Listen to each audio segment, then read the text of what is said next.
বায়ুমণ্ডলের তাপ, উষ্ণতা, বিশ্ব উষ্ণায়ন, heat, temperature and global warming. সূর্য হলো প্রায় সকল শক্তির উৎস। বাকি 0.03% আসে পৃথিবীর অভ্যন্তর থেকে। সূর্য থেকে নির্গত তাপের অতি সামান্য অংশ, 200 কোটি ভাগের 1 ভাগ পৃথিবীতে আসে। আগত সৌরশক্তি বায়ুমণ্ডলের উত্তাপ সৃষ্টি করে এবং জীবমণ্ডলের যাবতীয় শক্তির যোগান দেয়। ইনসোলেশন, পৃথিবীর আগত শক্তির ইনকামিং সোলার রেডিয়েশন বা সংক্ষেপে ইনসোলেশন বলা হয়। সূর্যের বহিঃপৃষ্ঠের তাপমাত্রা প্রায় 6000 ডিগ্রি সেলসিয়াস। সূর্যকে দেহ থেকে নির্গত করে ক্ষুদ্র তড়িৎ চৌম্বক তরঙ্গরূপে আলোক তরঙ্গরূপে পৌঁছায়। যে পরিমাণ সৌর বিকিরণ ক্ষুদ্র তরঙ্গ রূপে পৃথিবী পৃষ্ঠ ও বায়ুমণ্ডলে পৌঁছায় তা দীর্ঘ তরঙ্গ রূপে পুনর্বিকিরিত হয়ে আবার মহাশূন্যে ফিরে যায়। এর ফলে পৃথিবীতে উষ্ণতায় ভারসাম্য দেখা দেয়। একে পৃথিবীর উত্তাপের সমতা বা তাপ বাজেট বলে। তাপ বাজেটের হিসাব নিকেশ: সূর্য থেকে আগত মোট শক্তিকে 200 কোটি ভাগের 1 ভাগের যদি আমরা 100% ধরি, তাহলে দেখা যায় 66% বিভিন্ন পদ্ধতিতে বায়ুমণ্ডলকে উত্তপ্ত করছে। এটি হলো কার্যকর সৌর বিকিরণ। এত দ্বারা পৃথিবী ও বায়ুমণ্ডল উত্তপ্ত হয়। আগত 100% সৌরশক্তি, বাকি 34% বিভিন্ন মাধ্যম দ্বারা, 25% মহাকাশে বিচ্ছুরিত হয়ে, 6% ভূপৃষ্ঠ দ্বারা প্রতিফলিত হয়ে, 3% প্রতিফলিত বিচ্ছুরিত হলে পুনরায় মহাশূন্যে ফিরে যায়। ইহা বায়ুমণ্ডলকে উত্তপ্ত করতে পারে না বলে এটি হলো নিষ্ক্রিয় সৌরতাপ।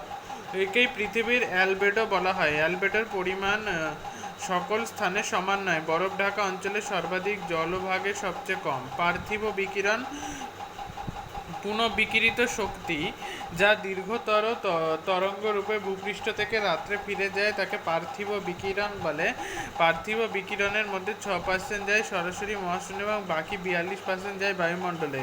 পার্থিব বিকিরণে যে শক্তি বায়ুমণ্ডলে প্রবেশ করে তা আবার মহাশূন্যে ফিরে যায়। এইভাবে পৃথিবীর তাপের সমতা রক্ষা হয়। উপরের তাপ বাজেট চিত্রটি খুব ভালো করে দেখো। বায়ুমণ্ডল উত্তপ্ত হওয়ার কয়েকটি পদ্ধতি। প্রথমেই হচ্ছে বিকিরণ। তারপরে আছে, তোমরা দেখে নাও বিকিরণ কাকে বলে। তারপরে বিকিরণের বৈশিষ্ট্য দেওয়া আছে। তারপরে আছে পরিবহন। তারপরে আছে হচ্ছে পরিচলন। তারপরে আছে অ্যাডভেকশন। তারপরে প্রত্যক্ষ সৌরতাপ। তারপরে আছে লীন তাপ। এছাড়া ভূপৃষ্ঠের ভূ অভ্যন্তরে তেজস্ক্রিয় পদার্থের তেজস্ক্রিয়তায় সৃষ্ট তাপ, আগ্নেয়গিরি ও প্রস্রবণ দিয়ে নির্গত তাপ অতি সামান্য হারে স্থানীয়ভাবে বায়ুমণ্ডলের উষ্ণতার হেরফের ঘটায়। উষ্ণতার পরিমাপ সাধারণ থার্মোমিটার দিয়ে করা হয়। এর সাহায্যে যে কোনো সময়ে পৃথিবীর যে কোনো স্থানে উষ্ণতা পরিমাপ করা হয়। এখন ডিজিটাল থার্মোমিটারও ব্যবহার করা হয়। 6 গরিষ্ঠ এবং লঘিষ্ঠ থার্মোমিটার। এই থার্মোমিটারে সাহায্যে দিনের 24 ঘন্টা সর্বোচ্চ সর্বনিম্ন উষ্ণতা সহজেই নথিভুক্ত করা যায়। 1782 সালে এই উষ্ণতা মাপক যন্ত্রটির উদ্ভাবন ঘটান জেমস সিক্স। উষ্ণতার পরিমাপের একক হচ্ছে বায়ু উষ্ণতা, Celsius scale, Fahrenheit scale, Romer scale এ পরিমাপ করা হয়। তবে পৃথিবী জুড়ে প্রথম দুটি স্কেলের ব্যবহার বেশি। কলকাতায় মাসিক উষ্ণতা সংক্রান্ত টেবিল।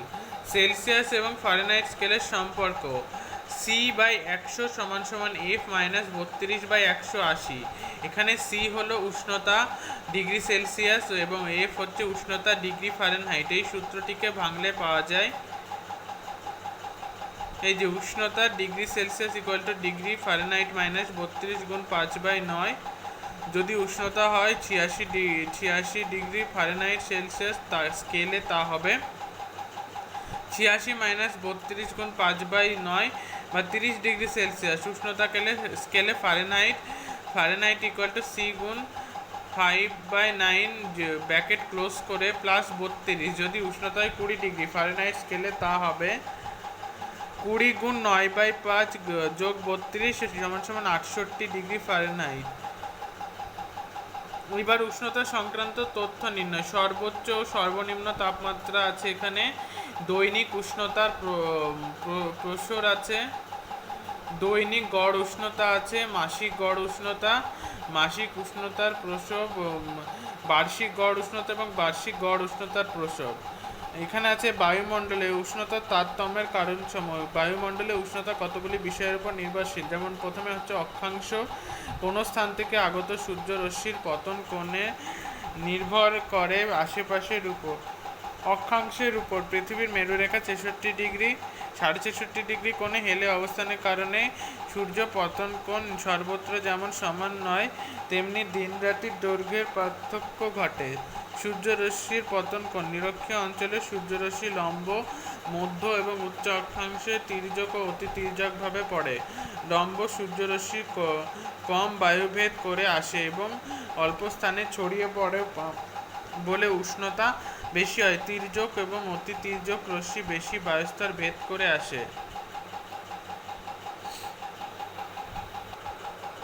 এছাড়াও রয়েছে দিন রাত্রির দৈর্ঘ্য হ্রাস, বৃদ্ধি, উচ্চতা। এখানে ইকুয়েডরের রাজধানী কুইটো হলো চির বসন্তের দেশ। তারপরে আছে উচ্চ স্থান শীতল হয় কেন? উচ্চতা যদিও বাড়ে, বিকিরণ পদ্ধতির প্রভাব তত কমে। উচ্চতা বাড়ার সঙ্গে সঙ্গে ধূলিকণা, জলীয় বাষ্প ও অন্যান্য উপাদান কমতে থাকে বলে তাপ শোষণ ও সংরক্ষণ কম হয়। ঊর্ধ্বাকাশে বায়ুর চাপ কম বলে বায়ু হালকা ও পাতলা, যা দ্রুত তাপ বিকিরণ করে শীতল হয়। এখানে ব্র্যাকেটের বাক্সর মধ্যে আছে বৈপরীত্য উষ্ণতা। বৈপরীত্য উষ্ণতা কী কারণে হয়? এবার বৈপরীত্য উষ্ণতার গুরুত্ব। 3 আছে স্থলভাগ এবং জলভাগের বন্টন। 4 বায়ু প্রবাহ।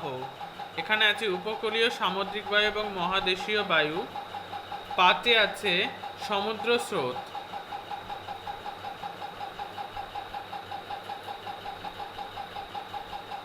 6 আছে পর্বতের অবস্থান, ভূমির ঢাল। 7 আছে মেঘাচ্ছন্নতা ও অধঃক্ষেপণ। 8 আছে স্বাভাবিক উদ্ভিদ। এখানে স্বাভাবিক উদ্ভিদ সম্পর্কে লিখেছে বনভূমি অঞ্চলে বাষ্পমোচন অধিক হয়। বাষ্পমোচন প্রক্রিয়ায় উষ্ণতা ব্যয়িত হয় এবং গাছ ছায়া সৃষ্টি করে, ফলে উষ্ণতা কমে। ব্যাপকভাবে বনভূমি ধ্বংসের কারণেও পৃথিবীর উষ্ণতা বাড়ছে। 9 আছে মৃত্তিকা। 10 আছে নগরায়ন এবং শিল্পায়ন।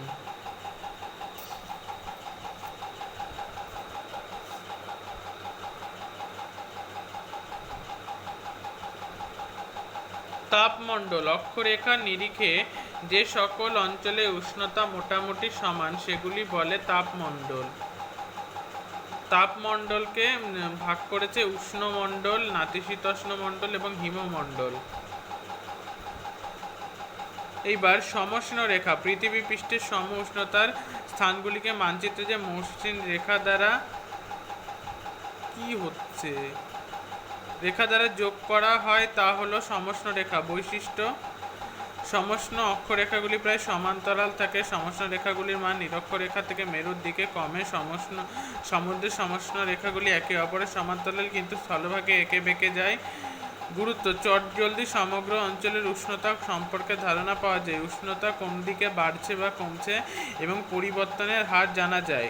সমগ্র অঞ্চলটিকে কয়েকটি উপ উষ্ণতা অঞ্চলে ভাগ করা যায়। পৃথিবী তাপের অনুভূমিক বন্টন উভয় গোলার্ধে জানুয়ারি ও জুলাই মাসে যেহেতু সর্বোচ্চ সর্বনিম্ন উষ্ণতা পরিলক্ষিত হয়, তাই পৃথিবীর উষ্ণতার বন্টন এই 2 মাসের উষ্ণতায় আলোচিত হয়। জানুয়ারিতে এবং জুলাইতে পৃথিবীর সমোষ্ণ রেখা মানচিত্রের গুরুত্বপূর্ণ দিক। সমোষ্ণ রেখা অক্ষরেখার সমান্তরালে অবস্থান করে। মহাসাগরে এই রেখা যতটা একে অপরের সমান্তরাল, মহাদেশে ততটা ঠিক নয়। মহাদেশে সমোষ্ণ রেখা এঁকে বেঁকে অবস্থান করে, কখনো কখনো দেশীয় কখনো গোলীয় আকৃতির মতো। জেনে রাখো, তাপ বিষুবরেখা কোনো নির্দিষ্ট স্থানে প্রতিটি দ্রাঘিমার সর্বোচ্চ উষ্ণতাকে রেখা দিয়ে যোগ করে প্রাপ্ত রেখা হলো তাপ বিষুব রেখা। এই রেখা নিরক্ষরেখার নিকটে অবস্থান করলেও সূর্যের উত্তরায়ণ এবং দক্ষিণায়নের সাথে সাথে উত্তর ও দক্ষিণ দিকে স্থান পরিবর্তন করে।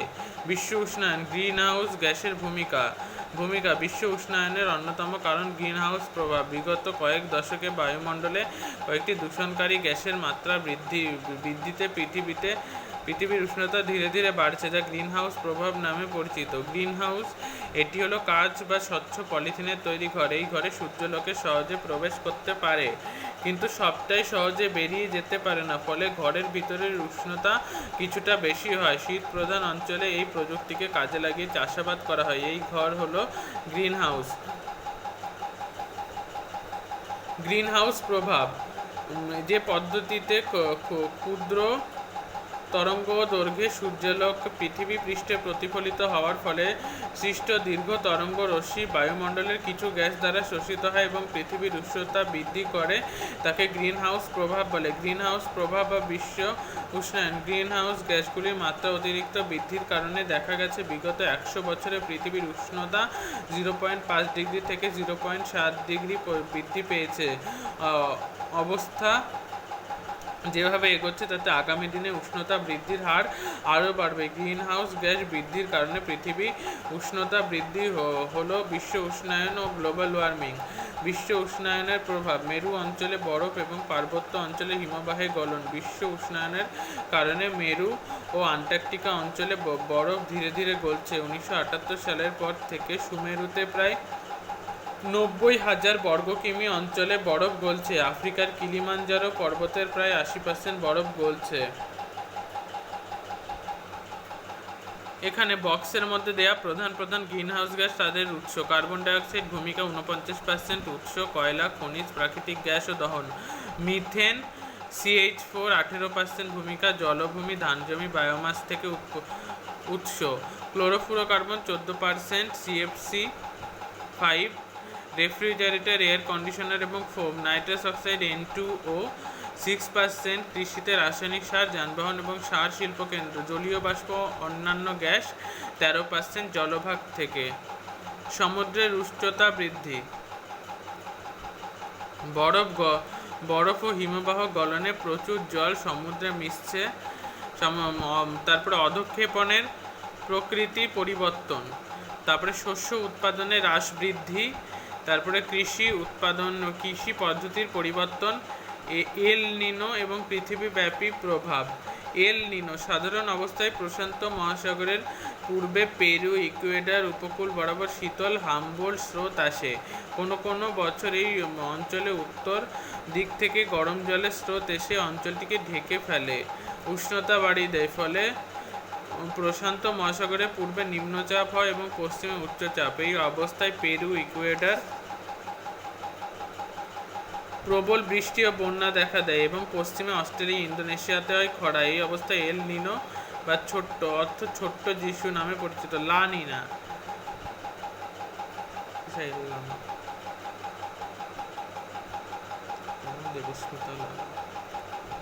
কোনো বছর পেরু ইকুয়েডর উপকূলের উষ্ণতা সাধারণ অবস্থার থেকে অনেকটা কমে যায়। এই সময় নিরক্ষরেখা বরাবর প্রশান্ত মহাসাগরের পূর্বে হয় উচ্চচাপ এবং পশ্চিমে নিম্নচাপ। এই অবস্থায় পেরু ইকুয়েডর অঞ্চলে হয় খরা এবং পশ্চিম অস্ট্রেলিয়া ইন্দোনেশিয়ায় হয় বন্যা। এই অবস্থা লা নিনা বা ছোট্ট বালিকা নামে পরিচিত। যে বছর সাধারণ অবস্থা বিরাজ করে তা লা নাদা অর্থ কিছুই নয়। এল নিনো বছরে আবার দেশে খরা এবং লা নিনা বছরে বন্যা দেখা দেয়। আরেকটি পয়েন্ট আছে পৃথিবীতে আগত বিকিরিত তাপের বৈষম্য। বায়ুর চাপ, বলয় ও বায়ুপ্রবাহ, প্রেশার বেল্টস এবং ওয়াইন্ডস। তোমরাও খুব উঁচু পর্বতে গেলে দেখবে মাথা ধরে, গা গুলায়, বমি পায়, কখনো কখনো নাক দিয়ে রক্ত বেরোয়। বায়ুচাপ কি? পৃথিবীর মাধ্যাকর্ষণে বায়ুমণ্ডলে গ্যাসীয় অণুগুলির অবিরাম সংঘর্ষে সমুদ্রপৃষ্ঠে প্রতি একক স্থানের উপর যে বল প্রয়োগ করা হয়। বায়ুচাপের একক মিলিবার হলো বায়ুচাপ মাপার একক। 1 মিলিবার তেমন একটি শক্তি যা প্রতি বর্গ সেমিতে 1000 ডাইন চাপ দেয়। উত্তর গোলার্ধে 45 ডিগ্রি অক্ষরেখায় এবং 15 ডিগ্রি সেলসিয়াস উষ্ণতায় সমুদ্র পৃষ্ঠে গড় বায়ুচাপ 1013.25 মিলিবার বা 760 মিলিমিটার পারস্তম্ভের উচ্চতার সমান। এটি হলো পৃথিবীর প্রমাণঢাল। বায়ুচাপের পরিমাপ যন্ত্র টরিসেলি ব্যারোমিটার। ইতালীয় পদার্থবিদ টরিসেলি প্রথম বায়ুচাপ মাপার যন্ত্র আবিষ্কার করেন এবং তার নাম অনুসারে যন্ত্রটির নাম হয় টরিসেলি ব্যারোমিটার। 14 ব্যারোমিটার। এই যন্ত্রে বায়ুর চাপ নির্ভুলভাবে পরিমাপ করা যায়। এই ব্যারোমিটারের মূল স্কেলের সাথে ভার্নিয়ার স্কেল যুক্ত এবং পাত্রের পারদ তরলকে সর্বদা একই তলে রাখা যায়। J14 আবিষ্কারক।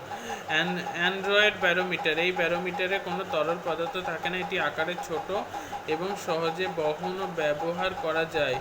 বাড়িতে, নৌকো, ছোট বিমানে এই যন্ত্র ব্যবহার করা যায়। ফরাসি বিজ্ঞানী LVD এর আবিষ্কারক। বা ব্যারোমেট্রিক অল্টিমিটার। উচ্চতা বৃদ্ধির সাথে বায়ুচাপের তারতম্য এতে ধরা পড়ে, তাই বিমান, হেলিকপ্টারে এটি ব্যবহৃত হয়। কিছু কিছু smartphone, Galaxy, Nexus, Motorola, Zoom, Apple iPhone 6, Apple iPhone 6 plus বায়ুচাপের তথ্য পাওয়া যায়। বায়ুচাপের তারতম্যের কারণ হচ্ছে, প্রথমেই আছে উষ্ণতা। এখানে বলা হয়েছে where the temperature is high barometric pressure is low and where the temperature is low barometric pressure is high. এরপরে আছে উচ্চতা, তারপরে জলীয় বাষ্প, তারপরে পৃথিবীর আবর্তন, তারপরে হচ্ছে স্থলভাগ ও জলভাগের বন্টন। পৃথিবীর আবর্তনের প্রভাবে যে কেন্দ্রাভিমুখ শক্তির সৃষ্টি হয়, তার ফলে বায়ু বিক্ষিপ্ত হয়। এইবার সমচাপ রেখা।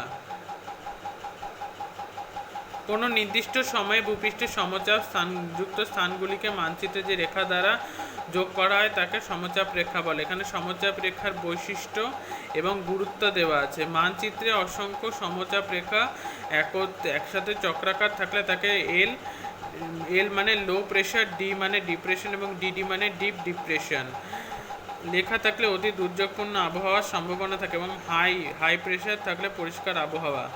বায়ুচাপের ঢাল। সমচাপ রেখার সাথে সমকোণে উচ্চচাপ থেকে নিম্নচাপের দিকে প্রতি একক দূরত্ব বায়ুচাপের যে পার্থক্য হয় তা বায়ুচাপের ঢাল বা বায়ুচাপের অবক্রম নামে পরিচিত। বায়ুচাপ বলয়। উষ্ণতা, জলীয় বাষ্প, পৃথিবীর আবর্তন প্রভৃতি তারতম্যজনিত কারণে পৃথিবীর 7টি নিম্নচাপ উচ্চচাপ বলয় আকার অবস্থান করে।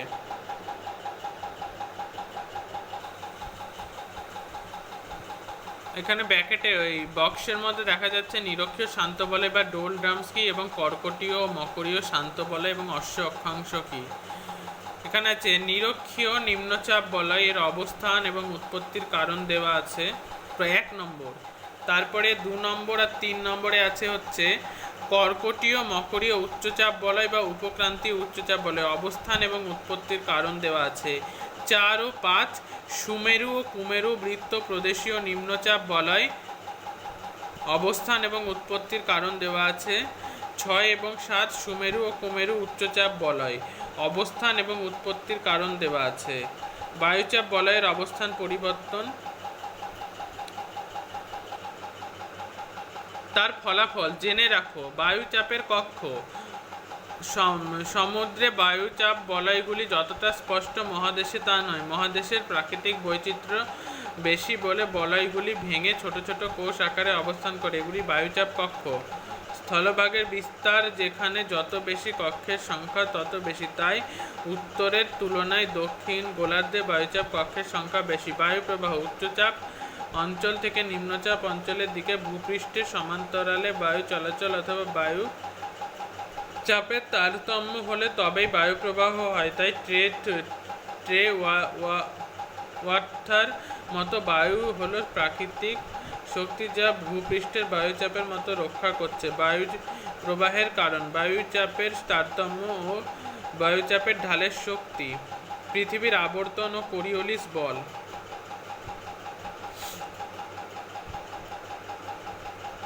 22 ব্যাসেল সূত্র। 22 ব্যাসেল সূত্র সম্পর্কে জানবো।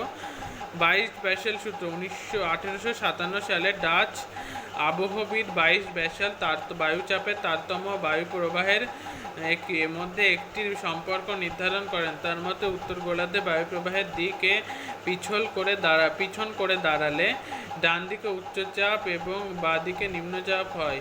দক্ষিণ গোলার্ধে এর ঠিক বিপরীত অবস্থা থাকে। এটি হলো 22 ব্যাসেল সূত্র। ঘর্ষণের প্রভাব। ভূপৃষ্ঠের সাথে বায়ুর সংঘর্ষে বায়ু ধীর গতি সম্পন্ন হয়। উচ্চ তা যত বাধা তত কমে বলে বায়ুর বেগ বাড়ে। সংঘর্ষজনিত কারণে স্থলভাগ অপেক্ষা সমুদ্রে বায়ুর বেগ বেশি। বিভিন্ন ধরনের বায়ুপ্রবাহ। বায়ুপ্রবাহের বৈশিষ্ট্য, উৎপত্তি, গতি প্রকৃতি অনুসারে বায়ু 4 প্রকার: নিয়ত বায়ু, সাময়িক বায়ু, স্থানীয় বায়ু এবং আকস্মিক বায়ু। নিয়ত বায়ু 3 প্রকার: আয়ন বায়ু, পশ্চিমা বায়ু এবং মেরু বায়ু।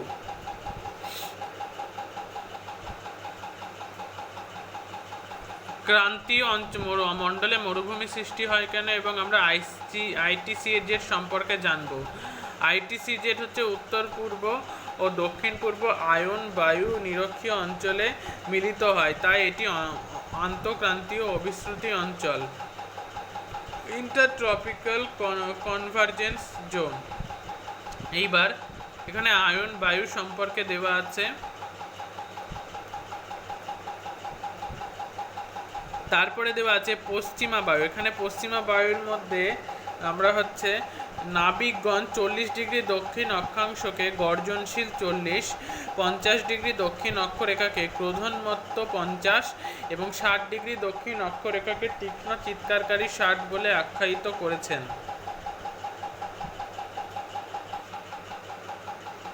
মেরু বায়ু।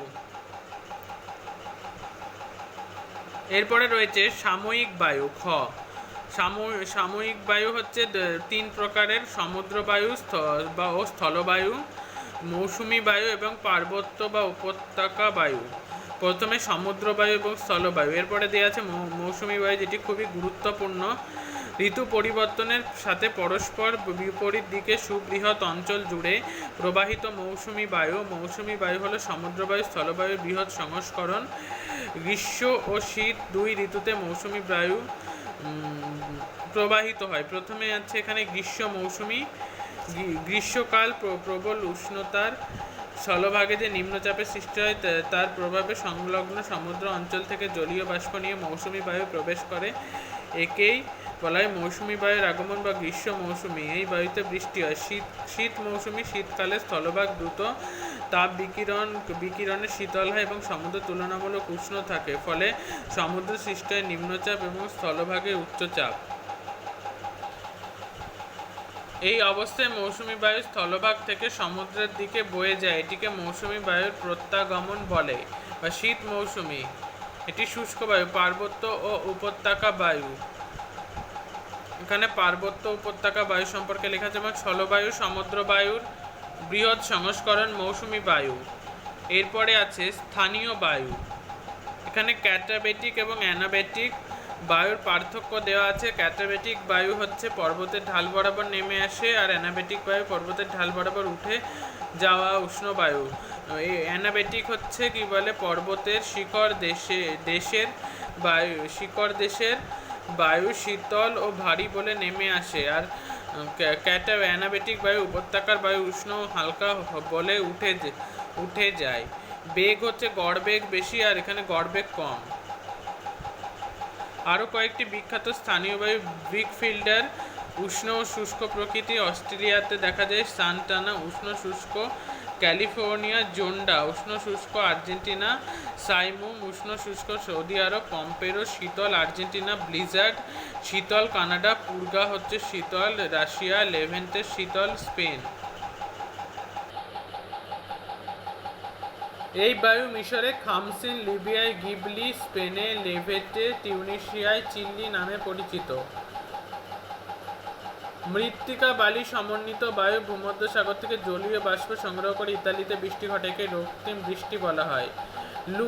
লু হচ্ছে ভারত পাকিস্তানের মরুভূমি পার্শ্ববর্তী অঞ্চল।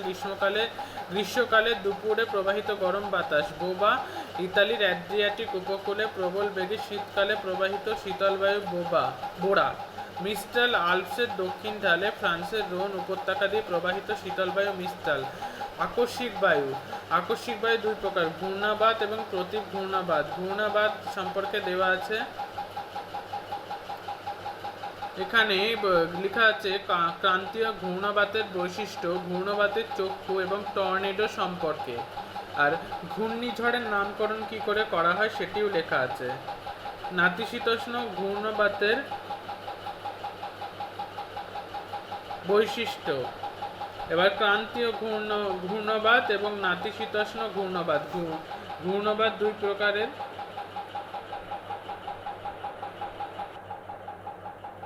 প্রতীপ ঘূর্ণবাত। প্রতীপ ঘূর্ণবাতের বৈশিষ্ট্য। প্রতীপ ঘূর্ণবাত ও শান্ত আবহাওয়া কি দেওয়া আছে? জেট বায়ু। জেট বায়ু হচ্ছে কেন নাম হলো? দ্বিতীয় বিশ্বযুদ্ধের সময় মার্কিন যুক্তরাষ্ট্রে বোমারু যুদ্ধ জেট বিমানের মাধ্যমে এই বায়ুর অস্তিত্ব জানা যায় বলে এটির নাম জেট বায়ু। শ্রেণী বিভাগ।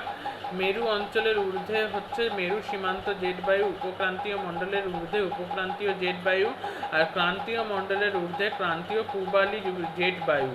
জেট বায়ুর বৈশিষ্ট্য দেওয়া আছে, এইটি সমচাপ রেখা সমান্তরালে প্রবাহিত হয়, এক ধরনের জিওট্রপিক বায়ু।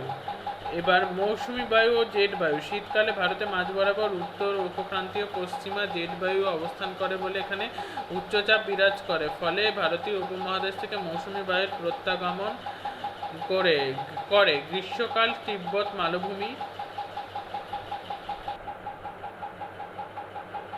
অধিক উষ্ণ হয় বলে উপক্রান্তীয় পশ্চিমা জেট বায়ু হিমালয়ের উত্তরে সরে যায় এবং ভারতে মাঝ বরাবর ক্রান্তীয় পূবালি জেট বায়ু অবস্থান করে। বায়ু প্রবাহ সম্পর্কিত বিষয়। বায়ু প্রবাহের দিক নির্ণয় করা হয় বাত পতাকার সাহায্যে। গতিবেগ মাপা হয় অ্যানিমোমিটার যন্ত্রের সাহায্যে। বায়ু শক্তিমাত্রা নির্ণায়ক স্কেল হচ্ছে বিউফোর্ড স্কেল। আর্দ্রতা এবং অধঃক্ষেপণ।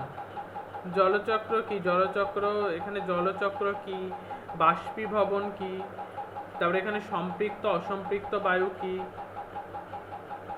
তারপরে আর্দ্রতা কি? আর্দ্রতার প্রকাশ। নিরপেক্ষ বা চরম আর্দ্রতা, বিশেষ আর্দ্রতা এবং আপেক্ষিক আর্দ্রতা।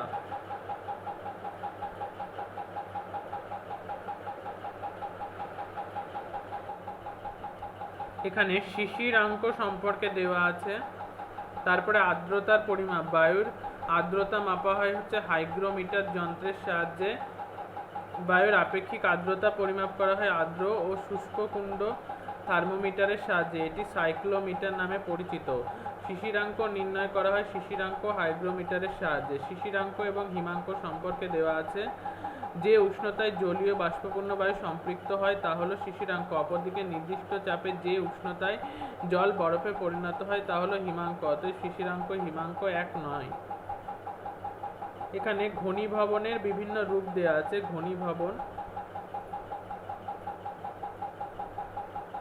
ঘনীভবনের বিভিন্ন রূপ। শিশির আছে, কুয়াশা আছে। কুয়াশা কি? শীতকালে দীর্ঘ রাতে ভূপৃষ্ঠ তাপ বিকিরণে ভোর রাতে অধিক শীতল হয়ে ভূপৃষ্ঠের সংলগ্ন বায়ুস্তর শীতল হয়ে শিশিরাঙ্কে পৌঁছালে জলীয় বাষ্প ভাসমান ধূলিকণাকে আশ্রয় করে ঘনীভূত হয়ে ভূমি সংলগ্ন নিম্ন বায়ুস্তর ভাসতে থাকে, এটি হলো কুয়াশা।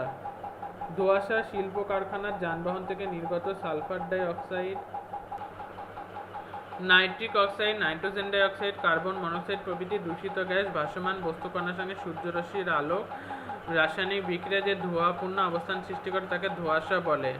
এখানে মেঘ সম্পর্কে দেওয়া আছে, অধঃক্ষেপণ আছে, তারপরে আছে বৃষ্টিপাত, গুড়ি গুড়ি বৃষ্টি, তুষারপাত, স্লিট, শিলাবৃষ্টি। এইবার বৃষ্টিপাত সম্পর্কে জানবো। ঊর্ধ্বাকাশ থেকে জলীয় বাষ্প ঘনীভবনের মাধ্যমে তরল আকারে ভূপৃষ্ঠে নেমে আসা বৃষ্টিপাত। অধঃক্ষেপণের সিংহভাগ জুড়ে থাকে বৃষ্টিপাত। বৃষ্টিপাতের শ্রেণী বিভাগ। পরিচলন বৃষ্টিপাত, শৈলোৎক্ষেপ বৃষ্টিপাত আর ঘূর্ণ বৃষ্টিপাত। পরিচলন বৃষ্টিপাত প্রবল সূর্যতাপে ভূপৃষ্ঠে উত্তপ্ত হলে উষ্ণ এবং আর্দ্র বায়ু ওপরে উঠে আসে, প্রসারিত শীতল হয়ে ঘনীভবনের মাধ্যমে বৃষ্টিপাত ঘটে, তা পরিচলন বৃষ্টিপাত। প্রক্রিয়াটি দেখা যাচ্ছে। এইবার শৈলোৎক্ষেপ বৃষ্টিপাত। জলীয় বাষ্পপূর্ণ বায়ু ভূপৃষ্ঠের উপর দিয়ে প্রবাহিত হওয়ার সময় উঁচু পর্বত মালভূমিতে বাধা পেয়ে আরও ঘনীভূত হয়ে বৃষ্টি ঘটালে তাকে শৈলোৎক্ষেপ বৃষ্টিপাত বলে। এটি দেখা যাচ্ছে। প্রক্রিয়া এবং উদাহরণ। কোথায় কোথায় দেখা যায়? বৃষ্টির ছায় অঞ্চল। জলীয় বাষ্পপূর্ণ বায়ু প্রতিবাদ ঢালে বৃষ্টি ঘটিয়ে পর্বত অতিক্রম করে অনুবাদ ঢালে পৌঁছালে হচ্ছে কি বলে, বাতাসে জলীয় বাষ্পের পরিমাণ কমে যায়, নিচের দিকে নামতে থাকে, উষ্ণতা বাড়তে থাকে, ফলে জলীয় বাষ্পের ধারণ ক্ষমতা বাড়ে। এই কারণে পর্বতের অনুবাদ ঢালে বৃষ্টি কম হয়, তাই অনুবাদ ঢাল বৃষ্টির ছায় অঞ্চল। ঘূর্ণ বৃষ্টি, ঘূর্ণবাতের প্রভাবে যে বৃষ্টি ঘটে তা হলো ঘূর্ণ বৃষ্টি। ইহা দুই প্রকার, ক্রান্তীয় ঘূর্ণ বৃষ্টি, এখানে দেখা যাচ্ছে ক্রান্তীয় ঘূর্ণ বৃষ্টি, এবং নাতিশীতোষ্ণ ঘূর্ণ বৃষ্টি।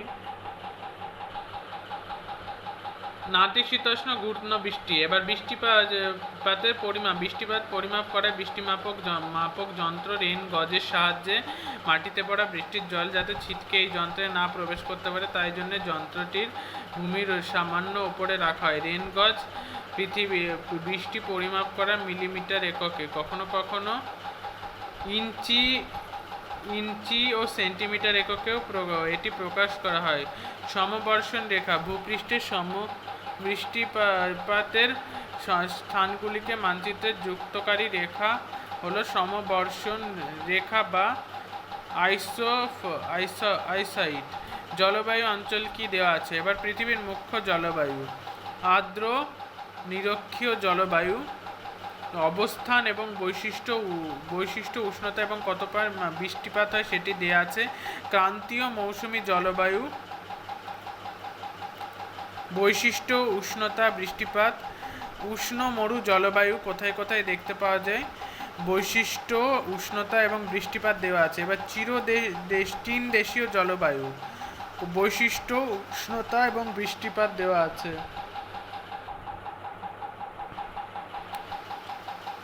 ছবির মাধ্যমে পৃথিবীর জলবায়ু অঞ্চলগুলির পূর্ণাঙ্গ। প্রথমেই আছে এই যে দেখা যাচ্ছে তুন্দ্রা জলবায়ু। তুন্দ্রা জলবায়ু কোথায় দেখতে পাওয়া যায়, এই যে এই অঞ্চলগুলিতে দেখা যাচ্ছে। তারপরে আর্দ্র নিরক্ষীয় জলবায়ু, এই যে আর্দ্র নিরক্ষীয় জলবায়ু দেখা যাচ্ছে। ক্রান্তীয় মৌসুমী জলবায়ু, যে ভারতের কিছু অংশ জুড়ে ক্রান্তীয় মৌসুমী জলবায়ু দেখা যাচ্ছে। আরও দেওয়া আছে এখানে ভূমধ্যসাগরীয় জলবায়ু, স্টেপ জলবায়ু, পশ্চিম উপকূলীয় এবং সামুদ্রিক জলবায়ু, মহাদেশীয় জলবায়ু, নাতিশীতোষ্ণ জলবায়ু এবং তুন্দ্রা জলবায়ু। বৃষ্টিপাত উষ্ণতা লেখচিত্র সম্পর্কে দেওয়া আছে, গোলার্ধ নির্ণয়, তারপরে উষ্ণতা বিশ্লেষণ, বৃষ্টিপাত বিশ্লেষণ। ছবির মাধ্যমে এখানে বিভিন্ন জলবায়ু সম্পর্কে দেওয়া আছে। প্রথমে আছে নিরক্ষীয় জলবায়ু, তারপরে ক্রান্তীয় মৌসুমী জলবায়ু, তারপরে হচ্ছে ক্রান্তীয় উষ্ণমরু গোলার্ধ নির্ণয়, তারপরে হচ্ছে কি বলে ভূমধ্যসাগরীয় জলবায়ু, এখানে আছে তুন্দ্রা জলবায়ু এবং তারপরে সবশেষে আছে পাদটিকা, ট্রপোপোজ, মৌক্তিক মেঘ, মেরু জ্যোতি, সমষ্ণ রেখা, ঘূর্ণবাতের চক্ষু, জেট বায়ু, নৈশদ্যুতি, অক্টাস, ডিপ্রেশন, প্রতিবাদ ও অনুবাদ ঢাল, তুষারবক্ষ, ক্যাটাবেটিক বায়ু, জিওট্রপিক বায়ু, ডোলড্রামস।